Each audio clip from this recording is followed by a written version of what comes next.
Hello, welcome to the Horti-Culturalists. I am Matthew Lucas. And I'm Stephen Ryan, and we post a video every week, so why not subscribe and press the alert button so that you'll be reminded when our next video comes up. And we post a short every Monday, so if you've got a quick 60-second question for Stephen, put it in the comments below and we'll try and answer it. Stephen, this garden looks eerily familiar. That's because it is. We have done several videos in this garden, Yes. which is called Karori. Yes. And it's a late 19th century garden Yeah. on Mount Macedon. It has a wonderful collection of trees and shrubs that we have engaged with several times before. And as you can see, it's rhododendron season here at Karori. Yes, it certainly is. But what are we here to see specifically today? Well, it isn't a rhododendron. No. It's actually one of China's most fascinating and beautiful and enigmatic trees. Ooh. So we're going to go and have a look at it in full bloom. Let's go. All right. Stephen, Yes, Matthew. is that it? That is certainly it. That's our subject for today. Yes. Which is a beautiful Chinese tree known as Davidia involucrata. Otherwise known as... A dove tree Yep. or a handkerchief tree are the two common names that it has. And we'll drop in the images which will explain perhaps why. Yeah, those names. So, tell me everything. Firstly, where's it from? We've mentioned it's from China. Yes, it's a Chinese native, quite rare in the wild. Yeah. It's one species, so monotypic. So there's only the one species, or at least accepted as one species. It has a wonderful checkered history, which we can go into. How fantastic. Now, Davidia, I am presuming named after someone? Yes. With David in the name? Yes, Pierre Amand David, who was a French missionary, Catholic missionary, who was sent to China in the early 1860s, stayed there till about 1873. Yes. And he was prolific. He sent plants back to the Jardin de Plantes in Paris, Yeah. and he also discovered a deer in the Imperial Palace Gardens that was extinct in the wild. He also sent that back. It's now Pierre David's deer. And in one of the cultural revolutions, all of the deer were killed in China, Yeah. and so they only survived in the West. And I believe they're back there now. But Now, interesting, of course, another Catholic ministry not tending his flock, but collecting plants. yeah, Well, they did a lot of that. They saved plants instead of souls, it would seem. Well, we're grateful for Mr. David. We should go and have a closer look and talk more about this amazing tree. What a good idea. Let's go. So, Stephen, should we first of all just talk basic care? Yep, all right. So, how big does this tree get? Well, it's known to get to 80 feet in the wild, so about 25 metres. That's big. It's a big tree, so it's not for a small suburban garden, certainly. And that's one tick against it, I guess, in some people's minds. As a young tree, it can take 10 years to flower.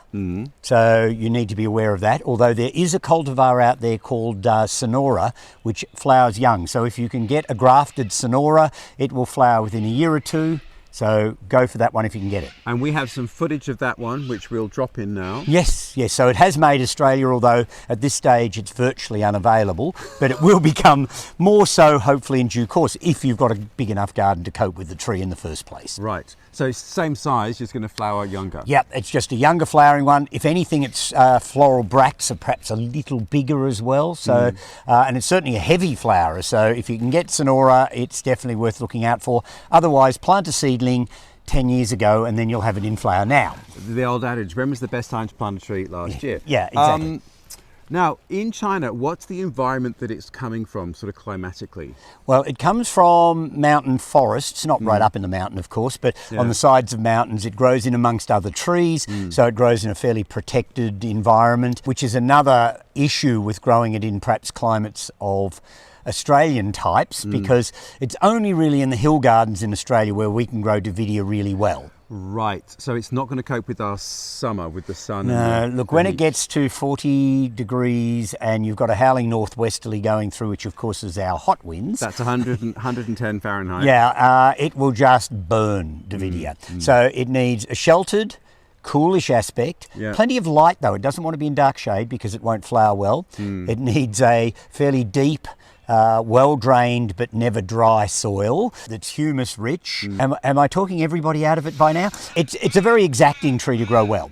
Perhaps in Australia, but I mean, I know, for example, the Queen Mother planted one in the garden of Clarence House in London. So I guess the British climate Oh, much better. Yeah. And in fact, Ireland is perfect. I was in a garden called Mount Usher in Ireland many, many years ago, and they had a Davidia out over a body of still water, and it was in full bloom, and the flowers were reflecting in the water below. It's one of those images that will stay with me for the rest of my life. It was just so beautiful. Beautiful. Now, we'll talk about the flowers a bit more, Yep. but one of the things, we've been trying to shoot this tree for a year, viewers, and last year it was a very disappointing floral show. So, I mean, lots of things that bloom have those kind of cycles, like on, they off, do, yeah. bust, boom.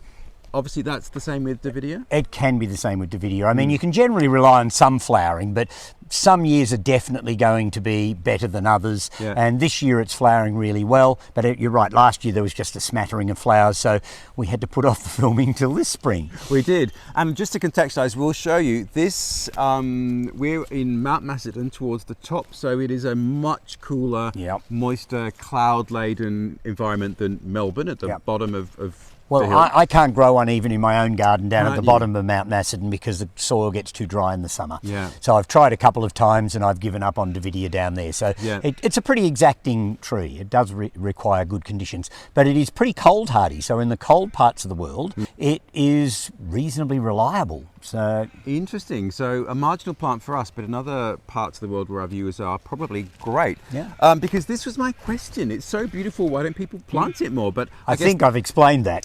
the size is an issue. Yeah. Who knew? Potentially.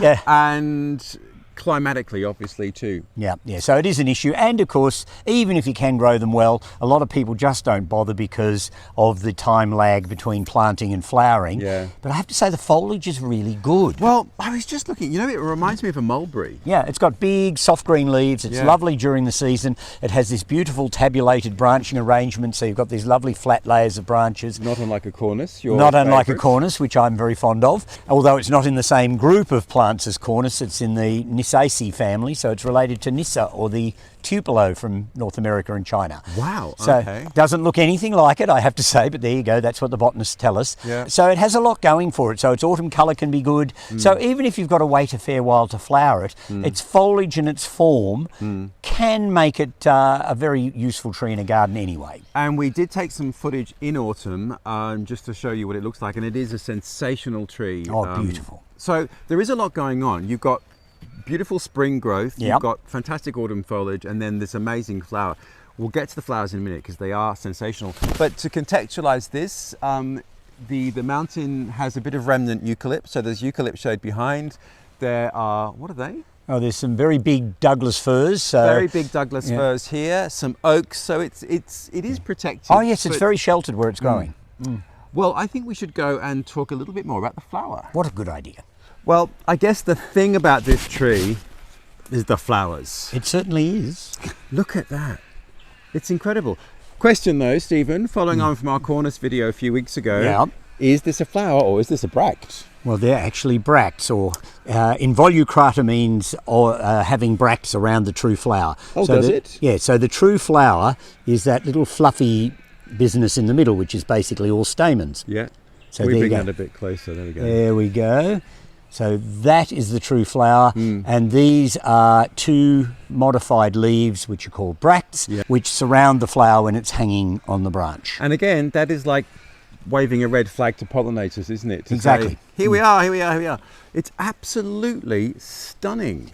Very beautiful thing indeed. And it's actually lovely to look up because you actually see the flower. Yes, In yes, the that is the bracts. way to look at it. So it's probably a good thing that it's not a small growing herbaceous perennial. So you can actually look up through the tree and enjoy the blossoms above your head. And you can see why it's called the handkerchief tree. It does look like a piece of linen that's sort of pegged out. Yes, so it's a very, very attractive and bizarre shaped flower. So there's nothing quite like a dove tree. I was going to say, what else is like this? Not a lot. Yeah, and you can understand why when it was first discovered by Pierre David Yeah. and specimens were sent to France, Yeah. why there was suddenly then the hunt was on because the tree had to come into Western cultivation, and there was a number of attempts.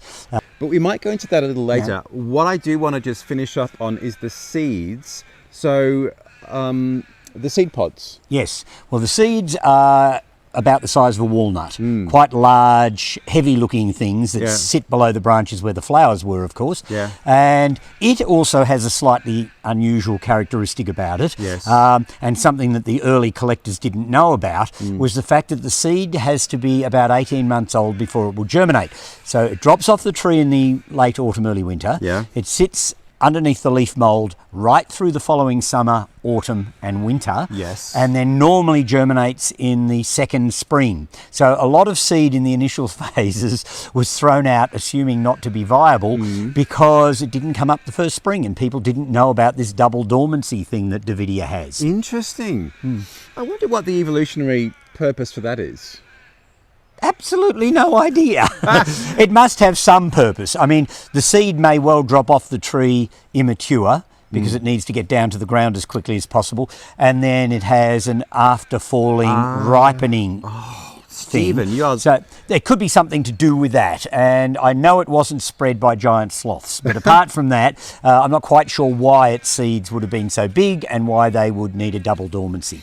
But talking of which, you did point out, and we'll just show you, there are, I can see another one over there. Yeah, there's there's a seedling. Yeah, there's some baby Davidias coming up under the big Davidia, which is very exciting. And here we've got some real babies. These ones have germinated this spring, so there's no woodiness about them yet. So they are just a little over 18 months old. So that seed would have fallen to the ground the autumn before the last autumn, and now they're germinating. Well, here we have a seedling that obviously germinated last spring. We're now in spring again, so that's actually a 12-month-old seedling from seed that may have been dropped 18 months before that. So you're looking at something that has probably taken 2.5 years to get to that point from the original seed.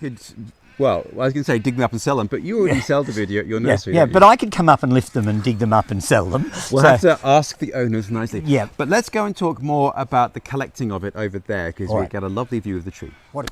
So, tell us about Plant Hunters, Stephen, and this Yes. amazing tree. Well, it's had a very interesting history. I mean, almost as interesting as the fact that it's rare in the wild and was almost a fabled tree. Yeah. So after Pierre David discovered it, and it was named after him, of course, Yeah. Augustin Henry was specifically sent out to China to try and collect this plant. And he did manage to bring a few small plants back into cultivation. Yeah. And one of them is apparently still alive, or at least the last time I did some research on it, in the Arnold Arboretum in North America. So one of his original trees is apparently still there. Hang on, how old would that be now? What are we looking Well, at? we're looking at the beginning of the last century, so it'd be well over 100 years old. And then there was Ernest Chinese Wilson, who was a famous plant collector in China. Wilsonii. Yes, it's been a lot of Wilsonii plants. And he, in fact, went there again specifically to try and bring Davidia into cultivation. Yeah. He collected some young plants. Yeah. He was bringing them back into cultivation and was shipwrecked on the way back. But, believe it or not, he managed to save his Davidias. Probably didn't save From the the cabin boy, shipwreck? but yeah, That is from the hilarious. shipwreck. So some of those plants made it back into cultivation. So Wow. you can imagine the Davidia had almost become as famous as a unicorn. I was in a about way. to say a unicorn of a plant. Yeah, so it had a very checkered history getting into cultivation, but it's now firmly in cultivation, and as you can see, self-seeding itself around in gardens where it's happy, and so And not where it's not. yes, and not where it's not because it won't grow at all. So there you go. How old do you think this one is? Well, I've got a sense I actually sold it to an owner of this property 2 owners ago, and I would say 30 to 35 years old somewhere. I know I look far too young to have sold a plant to somebody 30 or 35 years ago. You were a precocious child. Yes, I was a very precocious child. So yes, I'm almost convinced that this was one of the plants that I had for sale many years ago. How wonderful. And basically, it's fantastic size now at 30, 35, 40 years. It's doing its thing. It is definitely doing its thing, and at a guess, I'd say 40 feet or so as Yeah. it stands, something like that. Beautiful. I could imagine a mature specimen would look unbelievable. Well, we all need to go to Mount Usher and see the one growing in Ireland, because it is still the thing that sticks in my mind about this particular tree. Wow. Well, thank you so much to the owners of Karori. It's a private garden and we're very grateful for you for opening your doors and allowing us to shoot your Davidia. We've had our eye on it for over a year. It failed to perform last year, but never mind, here we are now. Stephen, how on earth could we top the rare Chinese tree that takes 2 years to germinate? I don't know. I've got no idea how we can top it, but certainly we'll be doing something interesting, I'm sure, next week. So do hit subscribe. We post every week on a Friday. So come along on our horticultural journey and see what we are doing next. We look forward to seeing you next week. Yes. And don't forget to send us a question so that we can use it on our Monday shorts. We'll see you next week. Goodbye.